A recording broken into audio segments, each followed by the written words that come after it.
here with news for those gambling geeks out there.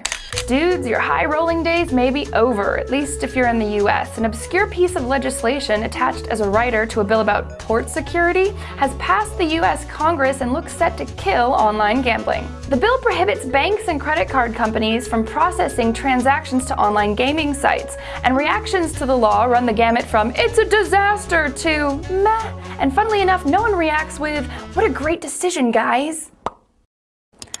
Some folks think this isn't going to be a big deal, that people will find a way around any types of blocks, and besides, the banks and credit card companies don't even have the technology to enforce it yet. Others, though, think this is like the end of the world for jobs and the economy. Stocks in some of these companies, many of which are British-based, have dropped up to 70%. Think of the jobs lost. Bookies will become homeless and their families will starve. Schools. This ban will, and I quote, hit some college students especially hard, and colleges may find themselves providing counseling services for kids going through withdrawal from their gambling addictions.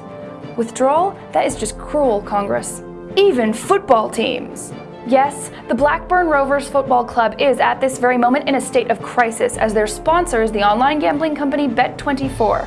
And should their stock prices and revenues fall, as many fear they might, could this mean financial ruin for the Rovers? It's too awful even to contemplate.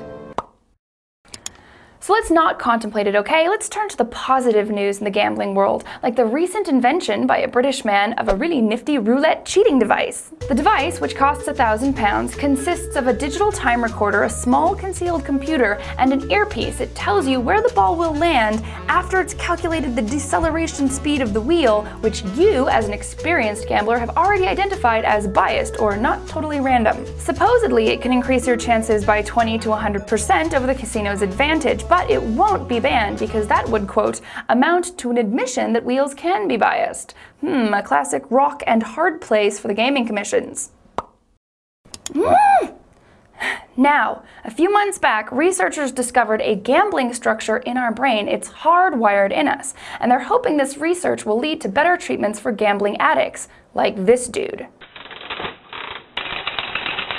Londoner and pro-gambler Ashley Revell sold all his possessions and staked his entire life savings on one turn of the roulette wheel without the electric cheating doodad. He bet on red and won £150,000, but still, what the fuck?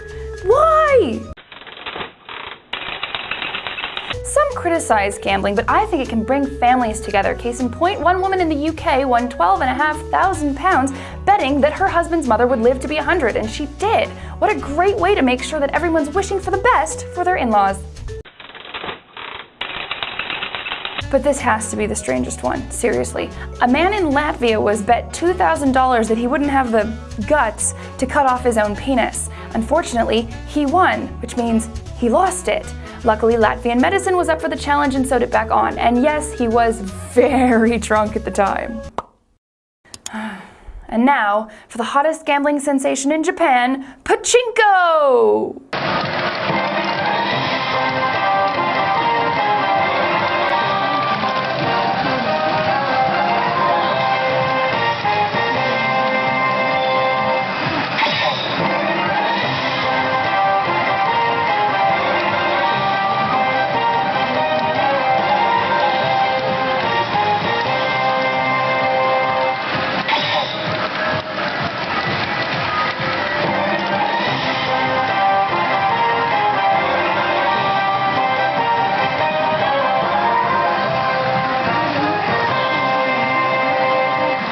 I guess you have to be there? Well, that's all for today, but tell me, what's the stupidest wager you've ever heard of?